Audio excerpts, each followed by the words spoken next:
शिवा, बेटा शिवा, शिवा क्या सोच रहा है बेटा? चल खाना खा ले। माँ, पापा शराब पीना कब छोड़ेंगे? तू टेंशन क्यों लेता है बेटा, मैं हूं ना। लगता है मुझे पढ़ाई छोड़नी पड़ेगी। क्यों, क्या हुआ? हुआ क्या माँ, स्कूल की फीस कभी टाइम पर पहुँचती नहीं। इस बात के लिए मुझे टीचर की भी सुननी पड़ती है। मेरे सारे दोस्त ऐसे देखते हैं जैसे मैं एक भिखारी हूँ। शराब हमारे पापा पीते हैं और लोग हमें बुरी नज़र से देखते हैं। हमारी कहीं कोई इज्जत नहीं है माँ। ऐसे क्यों कहता है पगले? पापा को समझाएंगे, तू चिंता मत कर।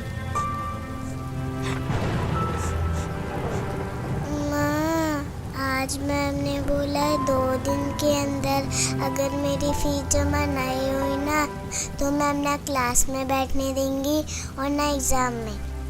आप मेरी फीस जमा करवा दो ना। हाँ हाँ मेरी बच्ची, सब हो जाएगा। कल करती हूँ कहीं से पैसे का इंतजाम। माँ, आपको तो बुखार है। अरे कुछ नहीं, वो खाना बनाया था ना तो आग की तपन से शरीर गर्म हो गया है।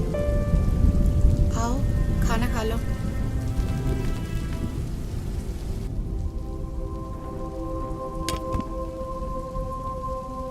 और हाँ, पढ़ाई छोड़ने के बारे में सोचना ही मत, समझे?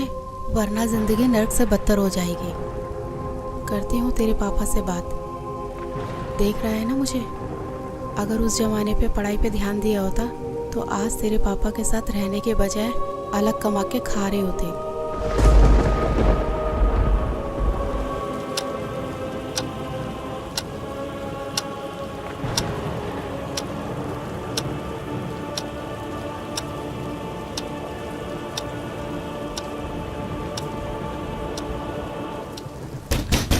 खोल साले, दरवाजा खोल।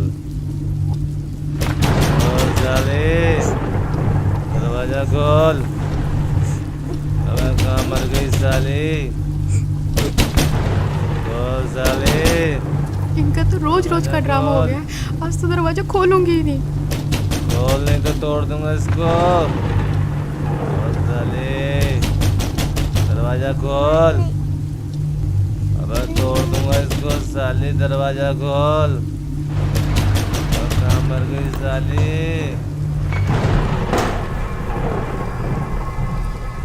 तू करती क्या रहती है साली? इतनी देर लगती है दरवाजा खोलने में? बोल हरामजादी, क्या कर रही थी? देखो मेरी बात सुनो, आप रोज रोज पी कर आते हो, बच्चे भी डर जाते हैं। तू मुझे समझाएगी? अब मुझे तुझसे सीखना पड़ेगा कि घर कब आते हैं और कैसे पीते हैं। तू मुझे समझाएगी साली? तू मुझे सिखाएगी साली? तू मुझे समझाएगी साली? तू मुझे समझाएगी? मुझे समझाएगी?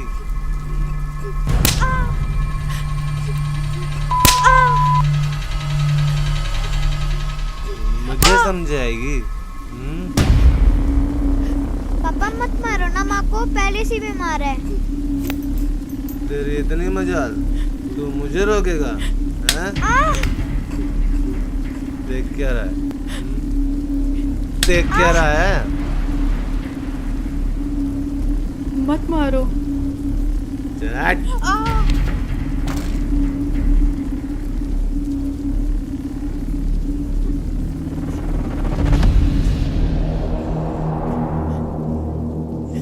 तू मुझे मारेगा साले? मैं भी देखता हूँ तेरी माँ ने तुझे कितना दूध पिलाया।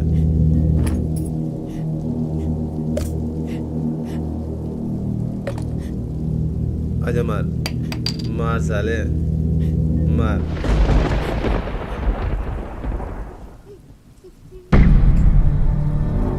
तुम सबको देख लूंगा मैं।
जी टिफिन। सुनो,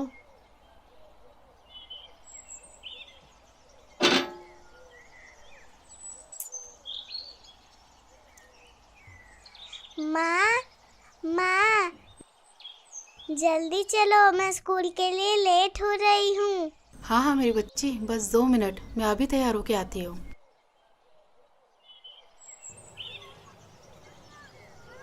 शिवा बेटा, तू आराम कर, मैं राधिका को स्कूल छोड़ के आती हूँ। ठीक है माँ।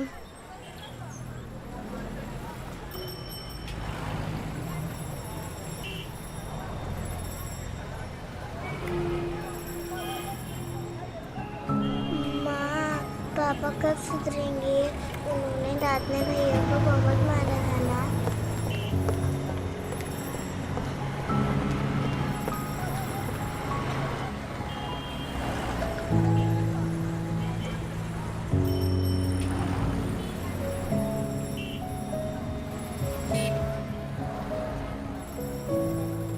हे भगवान, कब तक इन बच्चों को दिलासा दूँ? मेरे होते हुए मेरे बच्चे नर्क जैसे जिंदगी जी रहे हैं। इससे अच्छा तो हम मर जाते, वो बेहतर होता। कम से कम रोज रोज की मार पिटाई और समाज में जलील होना तो बंद होगा।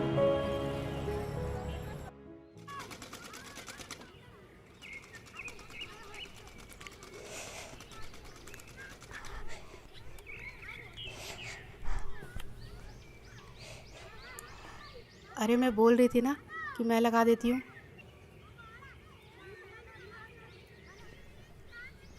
ला, मुझे दे। ठीक है।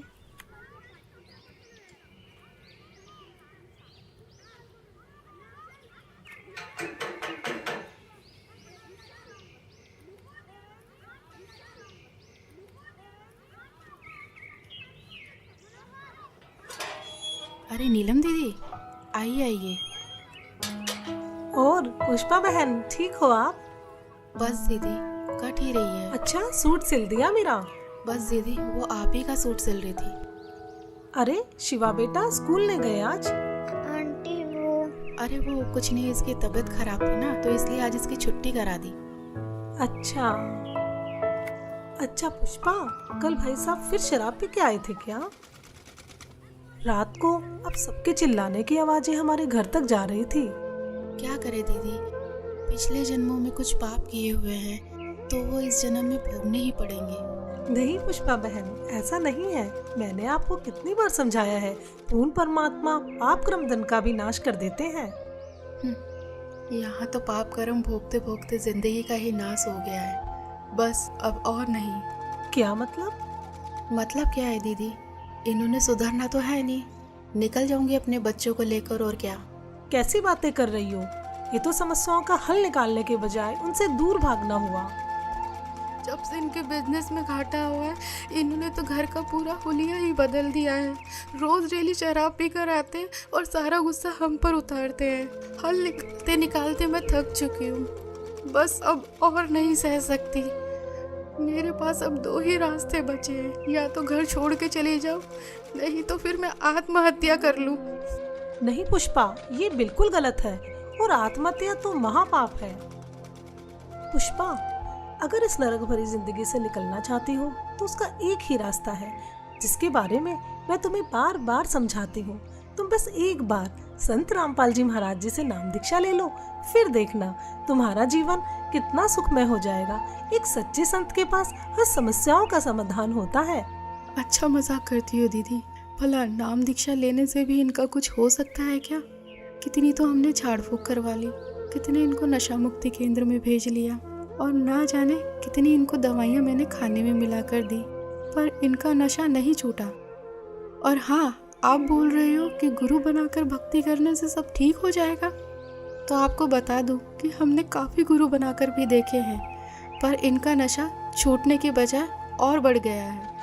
तो इन गुरुओं से भी कोई फायदा नहीं है। हाँ बिल्कुल सही कह रही हो पुष्पा बहन, लेकिन मैंने कहा ना, एक सच्चे संत से ही नाम दीक्षा लो, क्योंकि एक सच्चा संत आपके सभी दुखों को दूर कर सकता है। और संत रामपाल जी महाराज जी तो पूरे विश्व में एकमात्र ऐसे संत हैं जो शास्त्रों के अनुसार सत्य भक्ति बता रहे हैं, जिसके करने से राक्षस भी देवता बन जाते हैं। दीदी, मैं पहले से ही दुखी हूँ। मैं पैसे कहाँ से लाऊंगी गुरुओं के पास जाने के लिए? और आपको तो पता ही है कि घर की हालत कैसी है और इसके पापा कितनी शराब पीते हैं। मैं सब जानती हूँ, मैंने भी ये नरक भोगा है। पुष्पा बहन, क्या तुम भूल गई जब मेरे पति शराब पीते थे, वो घर के अंदर होते थे, मैं बच्चों को लेके बाहर रात गुजारती थी। जो भी हाथ में आता था वो सब कुछ बेच देते थे। हमें पीटना उनका रोज का काम था। लेकिन हाँ, जब मैंने संत रामपाल जी महाराज जी से नाम दीक्षा ली तो आज मुझे देखो, मैं अपने घर में सुख और शांति से रह रही हूँ। अब मुझे किसी तरह की कोई परेशानी नहीं है। मेरे पति ने शराब पीनी छोड़ दी और परमात्मा की दया से उनकी नौकरी लग गई। और हाँ, पैसों की चिंता मत करो, संत रामपाल जी महाराज जी के आश्रम में किसी तरह का कोई पैसा नहीं लगता। अच्छा। हाँ बिल्कुल। हाँ दीदी, सही कह रहे हो। आपकी पहले क्या हालत थी ये तो मैं अच्छे से जानती हूँ। तो फिर जब संत रामपाल जी महाराज जी से नाम दीक्षा लेने के बाद मेरे पति का नशा छूट सकता है तो भाई साहब का नशा भी गारंटी से छूटेगा। पता नहीं दीदी, वो दिन कब आएगा। मेरी बात मानो, कल मेरे साथ सत्संग में चलो, वहाँ से नाम दीक्षा ले लो, फिर देखना आपके पति की नशा करने की आदत भी छूट जाएगी और आपके घर की आर्थिक स्थिति भी ठीक हो जाएगी। जी ठीक है दीदी, कल संत रामपाल जी महाराज के सत्संग में भी चल के देख लेती हूँ। जहाँ इतना सब कुछ कर लिया तो इतना और सही। जी ठीक है जी। अगले दिन पुष्पा नीलम के साथ सत्संग में तो चली जाती है, लेकिन उसको नहीं मालूम था कि इस बारे में रमेश को भी पता चल जाएगा।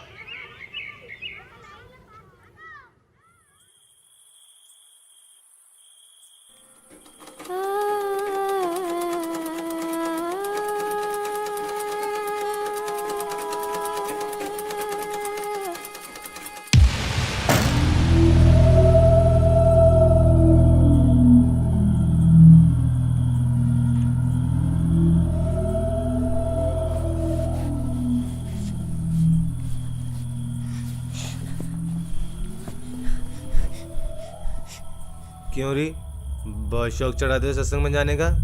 मुझसे पूछे बगैर तेरी हिम्मत कैसे हुई घर से बाहर जाने की? हैं? कोई और जगह नहीं मिली पूरी दुनिया में? सत्संग में जाती है साली, सत्संग के बहाने कहाँ जाती है? आप जैसा शराबी कबाबी कभी नहीं समझ सकता सत्संग की कीमत को। दूर रहो मुझसे।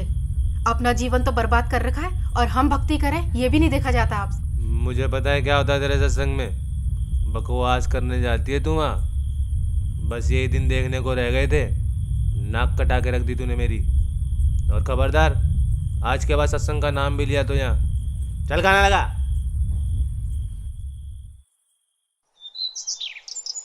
रमेश सत्संग को बहुत बुरी जगह मानता था, लेकिन कुछ दिन बाद जब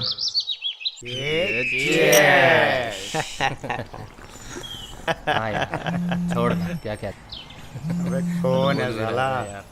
अरे दिनेश। अरे पूछ आ जाएगा कि नहीं? अरे दिनेश। हाँ सुमित। अरे क्या हाल है मेरे भाई? आज आए क्यों नहीं यार? अरे कुछ नहीं, वो बस ऐसे ही। अरे यार तेरे बगैर तो पार्टी में मजा ही नहीं आता यार। हाँ ठीक है, ये बता रमेश है वहाँ? कौन? रमेश? हाँ है ना, ये ले बात। हाँ दिनेश भाई, कैसा है मेरे यार? बढ़िया भाई। आ जाया नहीं तू यार? अरे अरे दारू के पैसे हम दे देते भाई। अरे वो सब छोड़, तू ये बता कि तुझे पता है कि भाभी कहाँ जा रही है? क्या मतलब? मैंने अभी मिश्रा की वाइफ के साथ सत्संग में जाते हुए देखा है। इसकी और हाँ, तो आज तो तेरे दोनों बच्चे भी साथ हैं। इसकी तो अरे क्या हुआ छोड़ भाई? यार। क्या हुआ? अरे कुछ नहीं यार, तुम्हारी भाभी आज फिर सत्संग में जा रही है। अरे समझा ले उसे, बिगड़ जाएगी वो।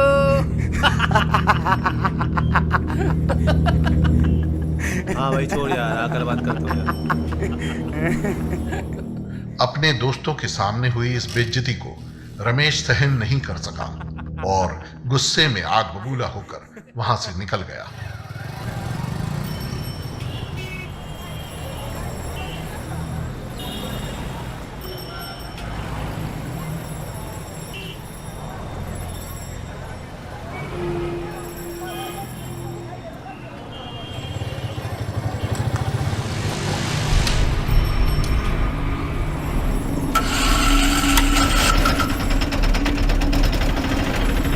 चल साली, आज तेरा सत्संग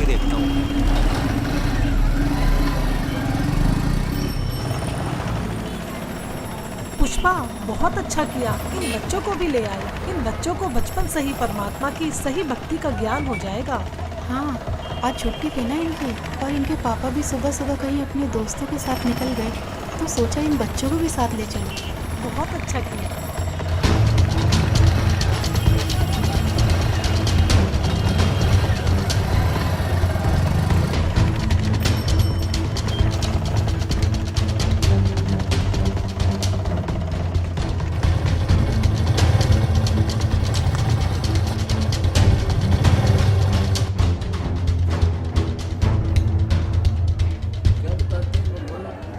परमात्मा हमें याद दिलाते हैं।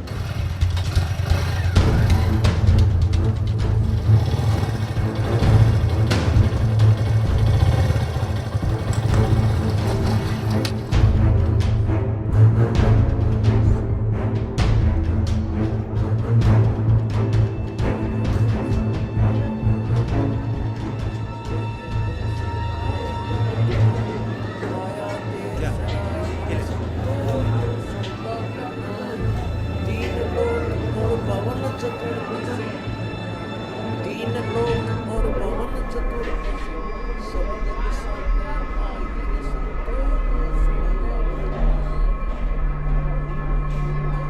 दुगने तिगने किए चौगने, दुगने तिगने किए चौगने, किन मूल गवाई रे संतो यो सौदा फिर नाही, यो सौदा फिर नाही रे संतो ये सौदा फिर नाही।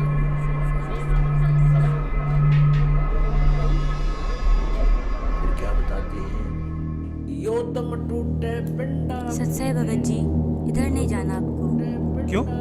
क्योंकि ये बहनों का पंडाल है, आप उधर बैठ के भाइयों वाले पंडाल में सत्संग सुन लीजिए। उस दरगाह में मार पड़ेगी, उस दरगाह में मार। आश्रम में सभी को सत्संग सुनते हुए देखकर रमेश भी उन्हीं के बीच शांति से बैठ जाता है। मदरा पीवे कड़वा पानी, 17 जन्म समान के जानी। ओए, एक बार शराब पीता है तो 17 जन्म कंटिन्यू कुत्ते की योनि में जाओगा वो, एक बार। और जिसने बोतल की बोतल खाली कर रखी है उसका तो पता नहीं 1000 जन्म हो गएगा, 2000 जन्म कुत्ते के। और कुत्ते का जन्म तो एक कब तेरा। अब तो अफलातून पी के घुटी ला के शराब की और टिट्टी पाक जाए, और पत्नी रोवा खड़ी खड़ी कि ये रोटी खा ले ना मरेगा। वह थाली लेकर जाएगी, रोटी खा लो, और वो मारेगा ठोकर, दूर आ जा। वो पड़ेगी सारा दूर जाके पड़ेगा भोजन। और फिर उस दुष्ट आत्मा के साथ क्या होगा? कुत्ता बन के क्या खाएगा? जब तो ठोकर मारा था थालियों के, कुत्ता बनेगा। और फिर भूख लगेगी, सारी रात भौंकेगा, गली में पड़ेगा गर्मी सर्दी में।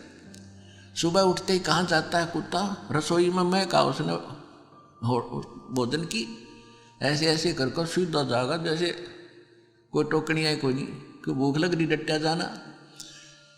अब वहाँ रसोई में अब कौन पढ़ दे उसको, मूर्ख को? कोई देख लेगा घर का सदस्य, पहले उसको करेगा तो, पर वो कानों पर घटाड़ा करे, भूख लग रही जोर की, सीधा ही चल पड़ता है वो। फिर उठा कर लठ उसके कड़े में ठोकेगा कमर में, फिर ट्या ट्या ट्या करता जाएगा गली में। फिर कुछ देर के बाद कुछ भूल सी पड़ेगी डंडे की, फिर सोचेगा भूख तक वो अंदर है ही, फिर दूसरे मकान की तरफ चलेगा। वहाँ उसके भाग और दुर्भाग्य, उसने कोई टूक मिला या लठ मिला या जूत मिला। जब वहाँ भी उसकी सेवा लठ से होगी तो फिर वो प्रयत्न छोड़ देता उस दिन का। फिर वो बाहर भागता जंगल की तरफ। वहाँ क्या खाता है? टट्टी खा के आता है। अर्ध पी के शराब मारा था ठोकर। तो ये कर्म याद दिलाए जाते हैं। ये किसी डोम बाट के गीत नहीं भाई, भगवान की बताई हुई गाथा। और जिन महापुरुषों ने इसका लाभ उठाया वो आपके प्रत्यक्ष कर दिया, और दास ने इसका अनुभव हुआ, और आप भी पार हो गए। इस ज्ञान को जितना फैलाओगे आपको उतना ही पुण्य मिलेगा। ये सत्कर मान लेना। सभी आपके भाई बहन हैं, भटक रहे हैं, प्यार से समझाना, क्योंकि प्यार से मानेंगे एक बार तो सबको रिएक्शन होगा ही होगा, क्योंकि काल बैठा है। ये बानी सुना दो, उनको कोई चिप दे दो, वो सुनते रहेंगे, काल भाग जाएगा, फिर वो अपने आप यहाँ आएंगे। आपके भाई बहन विश्व के प्राणी सब एक परमात्मा के बच्चे, ये ध्यान रखना।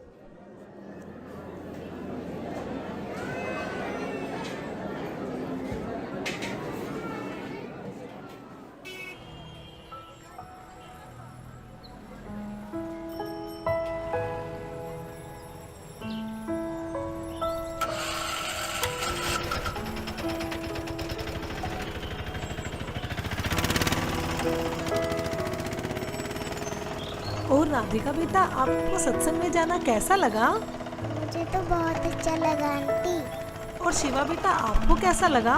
आंटी जी, सत्संग में जाना तो मुझे भी अच्छा लगा। अब डर है कि पापा पिटाई ना करे। बस दीदी, अब तो परमात्मा ही दया करेंगे।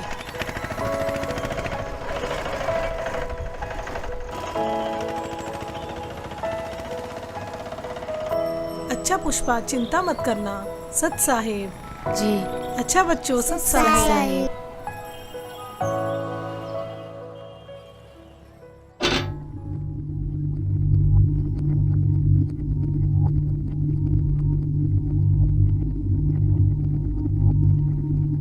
हाँ,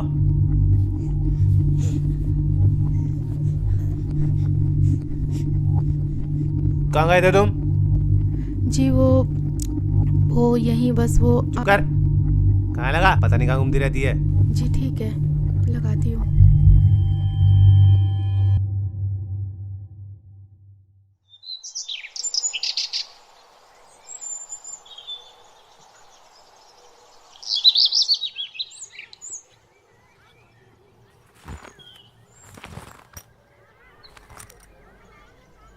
चलता हूँ।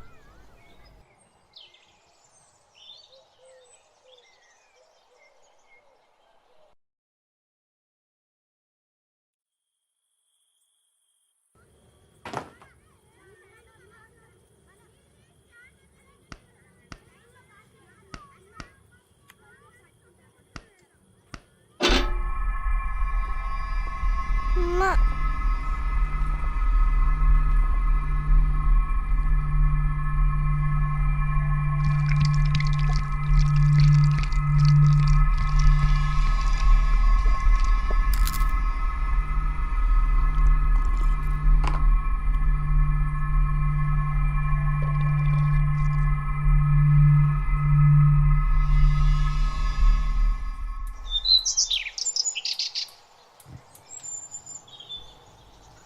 हाँ, टिफिन रेडी हुआ क्या? जी हाँ। क्या देख रही है? जी कुछ नहीं।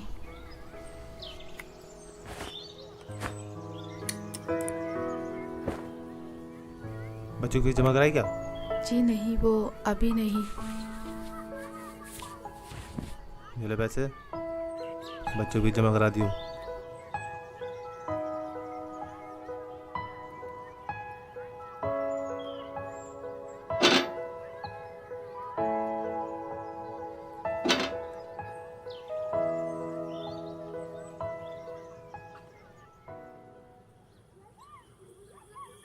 कुछ दिन से रमेश शाम को जल्दी घर आने लगता है, जिसे देख पुष्पा असमंजस में पड़ जाती है।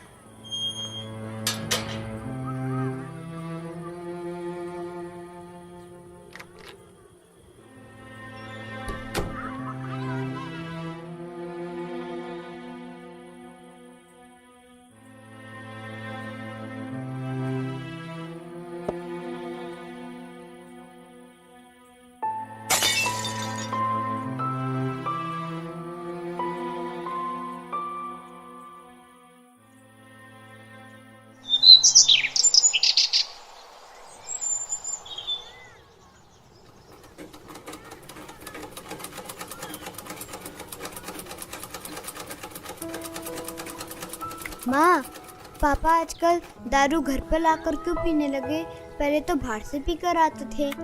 अरे सही तो है, पहले बाहर से पी के आते थे तो कभी किसी के साथ लड़ाई झगड़ा कराते, कभी किसी के साथ। अब ये तो है कि घर पर ही लाकर पीते हैं और बाहर वालों की भी नहीं सुननी पड़ेगी हमें। हाँ माँ, आजकल उनके स्वभाव में भी बहुत बदलाव आ गया है। लड़ाई झगड़ा और गाली गलौज भी बहुत कम कर दिया है। सही कहा भैया, अब तो मम्मी की पिटाई भी नहीं करते। हाँ, लगता है ये सब गुरुजी का ही चमत्कार है। हे परमात्मा, दया करना।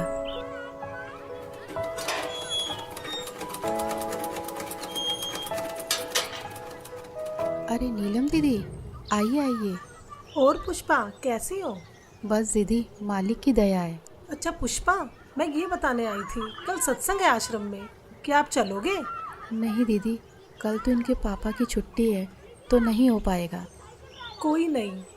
हाँ, अगर पिछली बार की तरह इनका बाहर जाना हुआ तो चल पड़ेंगे। जी मालिक ही दया करेंगे। अच्छा बहन, चलती हूँ। सत साहेब। सत साहेब।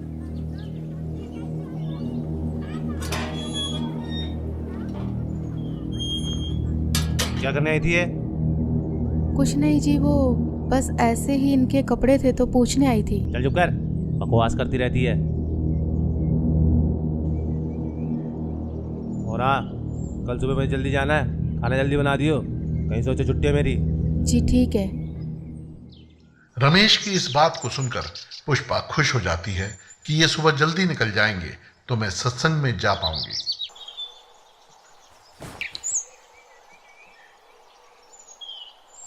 अच्छा ठीक है, मैं जा रहा हूँ। ठीक है जी।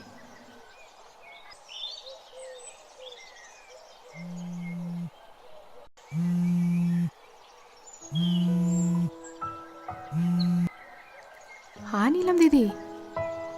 जी दीदी। हाँ दीदी, मैं 5 मिनट में तैयार होके आती हूँ। जी जी जी जी।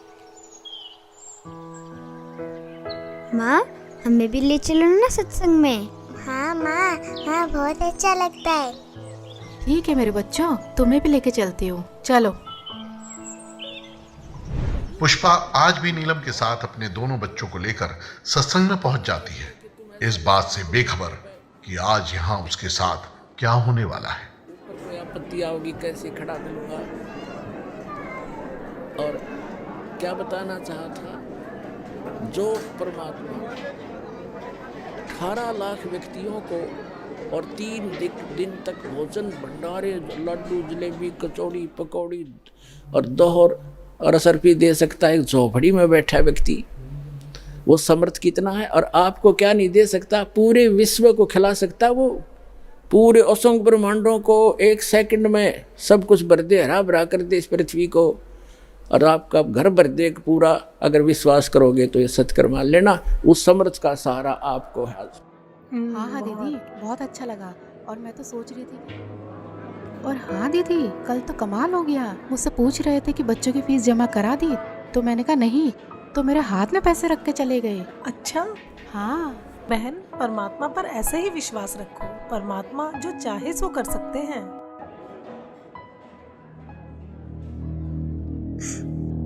पापा, पापा, माँ, हाँ बेटा। पापा। अरे पुष्पा जाओ। नहीं दीदी, मैं नहीं जा रही। जाओ जाओ। ठीक है, जाती हूँ।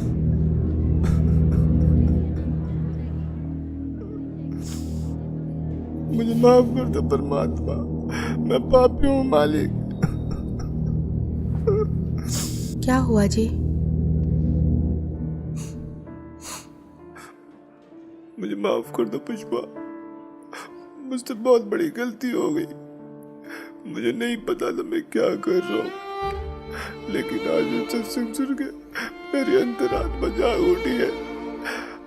मुझे गिलानी हो रही है अपने कुकर्मों में। मुझे माफ कर दो पुष्पा। कोई मुझे नहीं, माफ कर आप दो। रोइए मत।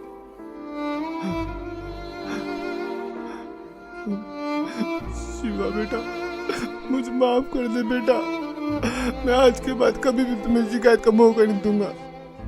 राधिका बेटी, तेरे पापा सुधर गए बेटा, मैं प्रॉमिस करता हूँ मैं शराब को कभी हाथ भी नहीं लगाऊंगा। मुझे माफ कर दो बच्चों।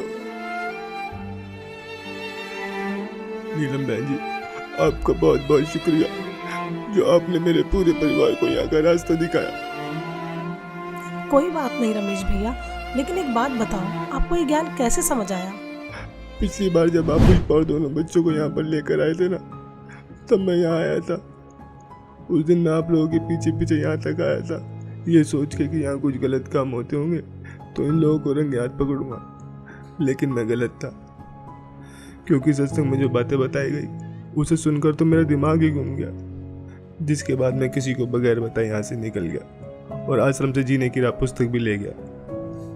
बस इस ज्ञान को मैं अच्छे से समझना चाह रहा था कि आखिर सच्चाई क्या है। मैंने घर जाते बुक को पढ़ना शुरू किया और टीवी पर जो संत रामपाल जी महाराज जी का सत्संग आता है उसे सुनने लगा।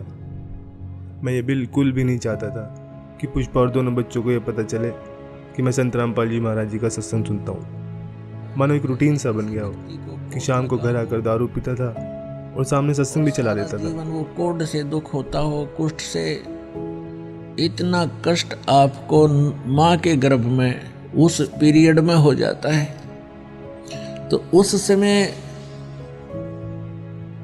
ये परमात्मा से बार बार प्रार्थना करता है, हे प्रभु, हे मालिक, एक बार इस नरक से निकाल दो।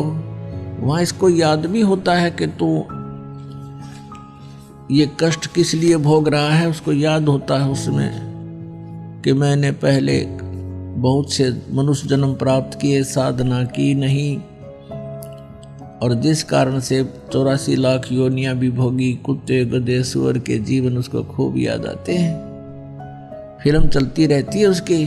तो फिर ये कहता, भगवान एक बार इस नरक से निकाल दो, सदा आपको याद करूँगा, परम संत की खोज करूँगा जैसा कि आपने बता रखा है, और सत साधना करूँगा भगवान, केवल अपने पेट के लिए कार्य भी करूँगा लेकिन आपकी याद नहीं भूलूंगा। अब परमात्मा कहते हैं बाहर आ जाता है प्राणी और आते ही सबसे पहले भगवान भूलता है, बाकी सारी बकवाद याद कर लेता है। शराब पीनी, मांस खानी, सिनेमा देखना और 36 फंड, बड़ी कोठी कार बनानी। तो कहते भगवान बोल कर सब कुछ याद कर लेता है ये। फिर परमात्मा ही याद दिलाने आते हैं उसको। सत्संग सुनते सुनते मुझे कुछ ज्ञान भी होने लगा और दारू से तो मुझे नफरत सी हो गई थी।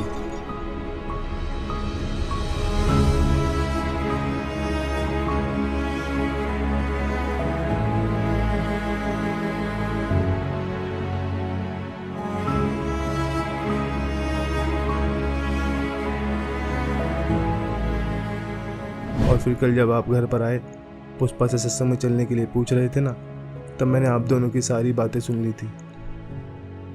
मैं बिल्कुल भी नहीं चाहता था कि पुष्पा और दोनों बच्चे मेरी वजह से सत्संग में ना जा पाए, इसलिए मैंने पुष्पा से झूठ बोला कि मुझे सुबह कहीं बाहर जाना है। फिर मेरे मन में भी आया कि क्यों ना मैं भी आज सत्संग में चलूं, तो आज मैं भी सत्संग में आ गया।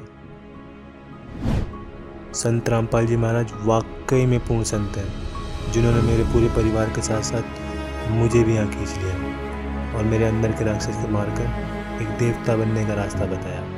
सुबह का भूला यदि शाम को घर आ जाए तो उसे भूला नहीं कहते। और अब आप संत रामपाल जी महाराज जी का ज्ञान समझ गए हो तो इससे बड़ी खुशी की बात और क्या होगी। जी, अब मुझे भी नाम दीक्षा दिला दीजिए, जिससे मेरे पाप कर्म कुछ हल्के हो सके। हाँ हाँ, क्यों नहीं भाई साहब, आइए।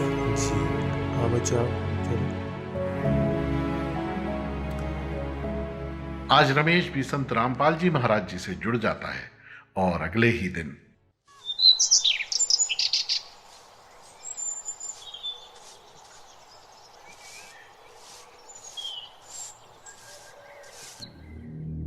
ये क्या कर रहे हो आप? कल तो आप कह रहे थे कि आज के बाद शराब नहीं पीऊंगा।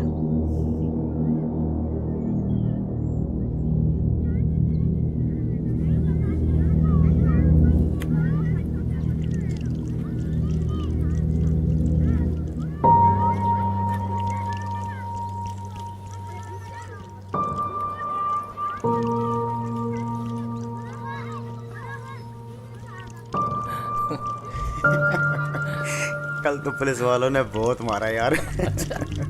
अबे देख देख। अबे रमेश, ये क्या कर रहा है यार तू? पागल हो गया क्या? क्यों? अबे इतनी महंगी दारू तू नाली में गिरा रहा है। भाई मैं पागल हुआ नहीं हूँ, पागल था, लेकिन अब मैंने संत रामपाल जी महाराज जी से नाम उपदेश ले लिया है। और मुझे अब ये ज्ञान भी हो गया है कि इसे पीने के बाद कितना पाप लगता है। सोचो एक आकर बिल्ली आज को चली। हाँ यही समझ लो। अबे तो गिराने से क्या फायदा, हमें दे दे। भाई जब मुझे ज्ञान नहीं था ना तब तक मैंने तुम्हें खूब पिलाई, लेकिन अब मुझे ये भी पता चल गया है कि ये चीज़ मैं किसी को पीने के लिए भी दूंगा ना तो भी मैं पाप का भागी बनूंगा। तो ये जहर मैं अब किसी को भी नहीं दे सकता। चल यार, ये तो बाबा बन गया है। अंकल जी यही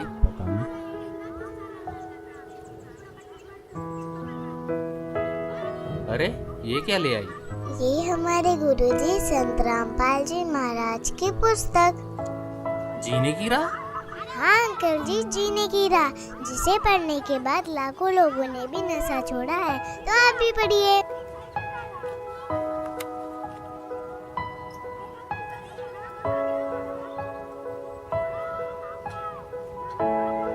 हाँ राधिका बेटा, आपने बोला है तो हम जरूर पढ़ेंगे।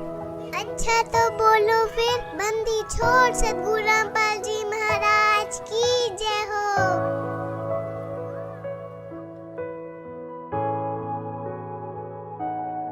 तो दोस्तों आपने देखा आखिर किस प्रकार रमेश का नशा छूट जाता है। संत रामपाल जी से जुड़कर लाखों लोगों ने अपना नशा छोड़ा है। संत रामपाल जी ही पूरे विश्व में एकमात्र ऐसे संत हैं जिनके लाखों फॉलोअर्स हैं, जिनमें से कोई भी नशे पते को हाथ तक नहीं लगाता। उनका मिशन है कि पूरे विश्व से नशे को खत्म कर सबको सत भक्ति मार्ग पर लगाना, ताकि आप और हम सभी मनुष्यधारी जीवों का यह मनुष्य जीवन सफल हो जाए। धन्यवाद।